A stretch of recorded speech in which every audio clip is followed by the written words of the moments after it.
Antara yang menyebabkan kita keletihan fizikal tak ada masalah.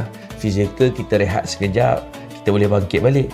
Okey. Manakala keletihan rohani, kita dah rasa banyak dah aku buat ni. Tu yang menyebabkan kita tahu terus tak bangkit-bangkit. Itu tak nak. Okey. Futur tu biasa. Biasa. Maksudnya yang tak bolehnya futur terus tak bangkit. Itu yang tak boleh. Okey. Sebab tu kita kena sentiasa berada dalam lingkungan orang yang beramal. Okey, contoh dengan rakan-rakan pun kita dah tanya, contoh dah pertengahan Ramadan kita tanya, okay, macam mana Quran kita? Okey, dah juzuk berapa sekarang? Bukan nak riak ke apa, nak supaya kita sama-sama nak mencapai apa yang kita target dalam bulan Ramadan. Baik, begitu juga antara yang menyebabkan keletihan fizikal dan juga rohani ialah nafsu kembali menguji. Awal-awal tu jaga dulu. Jadi aku tak nak makan banyak-banyak lah Ramadan ni. Nak makan simple-simple saja.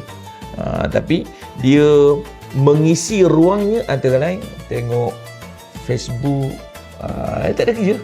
Tengok TikTok, macam sedap je. Jadi nafsu kembali menguasai. Begitu juga pernah Ustaz sebutkan berkenaan dengan apa? Kalau kita nak baca Quran sebagai contoh, okay? Nak baca Quran, pastikan walaupun handset kat tepi, offkan internet. Sebab apa? Takut target kita tak dapat. Okay, contoh target kita nak baca 5 muka surat. Okay. Handset kat sebelah. Okay. Baru baca satu ayat. Bismillahirrahmanirrahim. Yasin. Dia pun masuk iklan. Kita pun ambil tu baca.